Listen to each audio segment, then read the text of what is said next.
quite a good chance. It's Rico Salmela.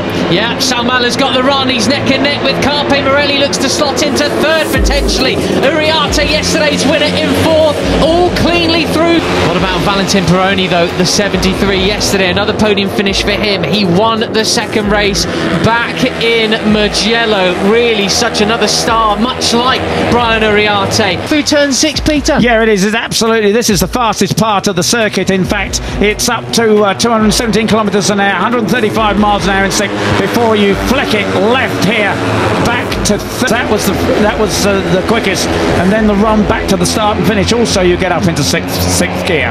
An impressive start to the race from Dodo Boggio. Said keep an eye on him. He's only lost one place from where he started. He doesn't want to see the Argentine take a stronger lead than that. No, there he goes. Absolutely. I mean, while we've been talking, sort of, you can miss the fact that Morelli is the Indonesian, a real feature, up from 12th on the grid yesterday, battling for third, near enough all the way to the line, but he's bogged down a little bit behind Dodo Boggio here for the moment in 8th place. Best off here is Veda Pratama. He is in 8th place, is the Indonesian, a real feature, up from 12th on the grid yesterday, battling for third, near enough all the way to the line, but he's bogged down a little bit behind. Yeah, going a bit wide there, sorry Peter. Yeah, he had a big bobble. That was where he had his big front end fold yesterday, wasn't it? I think it was, you're right, yeah. And he said that was, I said, was that skill or luck that you saved that? Oh, that's the back end of Carpe. And there is Marco Morelli still with the advantage. It's diminished a little bit, but it's still pretty handy, isn't it? Yeah, a good few bike lengths, but how much do they close in on difference in riding styles for both Alvaro Carpe and Marco Morelli? Morelli's so old school almost. You could put him on a 250cc two-stroke and he looked fine. Meanwhile, you got sort of Pedro Quindao. Right, and Salmela, one of the second yesterday, back into 6th place, ahead of Veda Pratama. Let's see if there is the 27 and the 11. In fact, got Carpe right on his tail, but the pace is strong, and at the moment it's a sort of a top 6 moodily, and the end of that top 6 they've got away Veda Pratama. I think I've got a reason why that is, Peter. Yesterday's pace was relatively slow in comparison to today, doing the big Rossi cut across the GT chicane. So Brian was aware that the pace wasn't that quick yesterday. He certainly no one was doing a low 144 yesterday, basically. So the fastest lap, Salmela, 143.9. This is why it's being strung out, Peter. They've done their homework overnight. It's led by Hakim Danish, the Malaysian, on the number 13. Oh, that was Veda Pratama cutting off the front of that was Pugliese. Good thinking, mate. Good thinking. Not just a pretty face, me, sometimes. Right.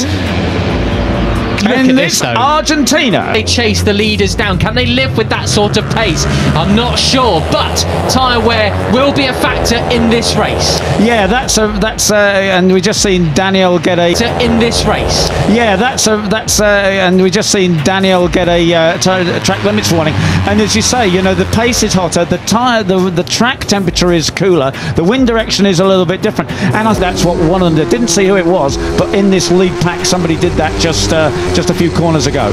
And of course, before we had the introduction of the new Pirelli tyres, we had previously seen in Rookies Cup races a bit of a breakaway group at certainly a rider to keep an eye on. But can he bring the others all back into the fray? Yeah, that's right. I mean, but Hakim didn't feature in the front yesterday, did he? He was, there and thereabouts. Exactly. But he wasn't quite. Rouchet, he's hanging on that. He's got back with that group. I feared he might be dropping off the back of them, but he's right there on the number 11 machine in 6th place. Salmela, new race. Spoke to after the race, spoke to all of the top 6 guys, the top runners, and nobody talked about tyre degradation in the race yesterday. As we say, the pace is hotter now. I just wonder how it's going to shape out. Got a battle for the final point between Guillaume Plong and Sullivan Mounsey.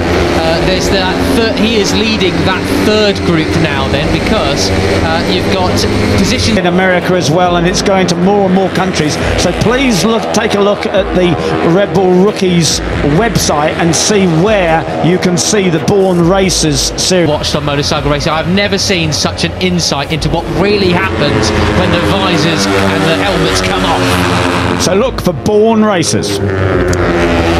Just at the back of this group then, as we were looking at that replay, something must have happened there, that they've been fallen back somewhat into the pack, off the back of this group I should say. ebb and flow, isn't it? I mean, especially this part of the corner. The lap times are starting to come to get a bit slower now, aren't they? A bit of tyre degradation, perhaps. They have broken that previous group. It'll be interesting to see just how it unfolds. We're now at 7 laps remaining. We've just gone past half distance. There's Uriarte's got past Rouchet, and he'll have his head absolutely pounding it out there, and just basically saying, lads, if you want to win that race, you got to live with me, because I'm going for it from the get. Yeah, he is, isn't he? So right.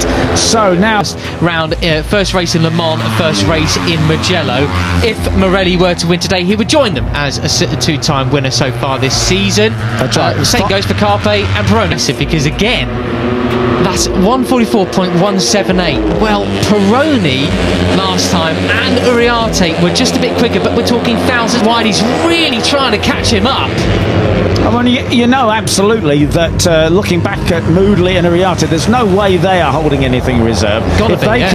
And so will Moodley. This is just, I mean, I'm enjoying this. It's not the most, you know, blockbuster thing we've ever seen, you know, taking lumps out of each other, turn to turn, etc., as it can get sometimes. I'm being cautious about what I say, because I don't want to scare him away. Yeah, that's right. But, you know, how to turn your weekend around, and this is a slow-mo of that beautiful. Tinian's just cutting the chicane there. Won't spoil it, but that did decide part of the result in MotoGP earlier on, so you have to watch that as well. Yeah, that's right. Just going to take stock of what's happening in the chasing group. Pada race 1, Veda Ega Pratama finish di peringkat kelima dan race 2 finish di posisi ke-8.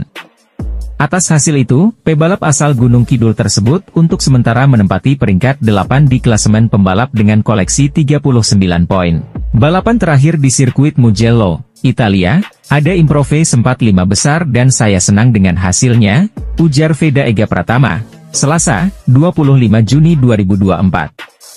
Kampiun Asia Talent Cup 2023 ini mengakui, meski konsisten berada di 8 besar pada balapan seri ketiga itu, namun sejatinya dia bisa lebih baik lagi.